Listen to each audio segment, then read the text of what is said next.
Good day, everyone. I would like to present our research in school with the title Utilization of Chat Talakayan in Facebook Messenger Group in Improving Math Performance of Grade 11 Senior High School Students. The proponents of this study are Villaflor Analises, Niola Michelle M., and Rebamba Maureen Ana G. For our rationale, school closures due to COVID-19 cause learning losses worldwide, especially in low and middle income countries.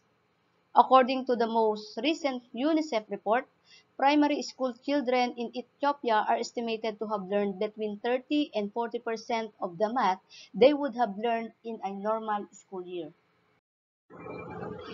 The key literature, the Philippines' latest ranking, 58 out of 58 countries in the Trends in International Mathematics and Science Study, or TIMSS, 2019 by the International Association for the Evaluation of Educational Achievement, IEA, also possess depressing problems.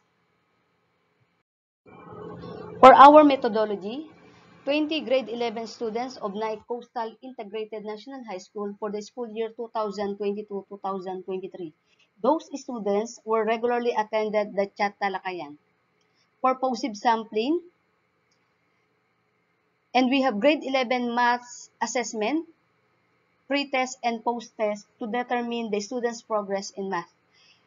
And we have mean percentage and t-tests were used to determine the significant progress of the intervention.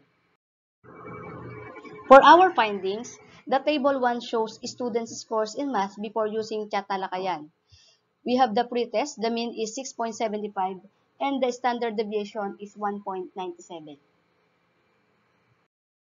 Table 2 shows students' score in math after using Chat Talakayan.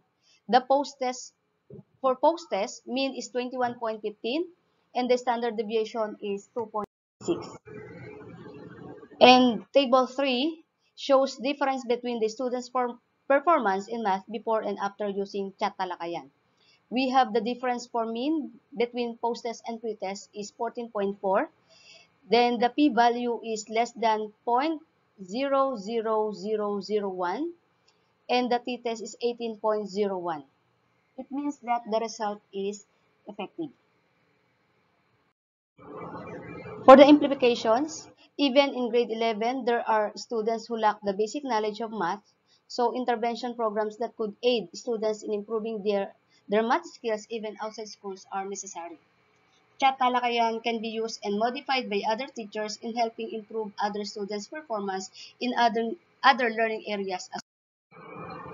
For the conclusions, grade 11 students' math skills were below the average before giving the intervention. Grade 11 students' math skills improved after receiving intervention. It means that the intervention has helped the students improve their math.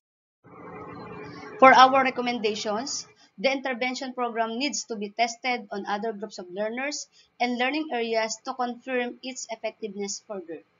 Future research should examine the effectiveness of Chat Talakayan in other groups and in other learning areas. And these are our references. Thank you.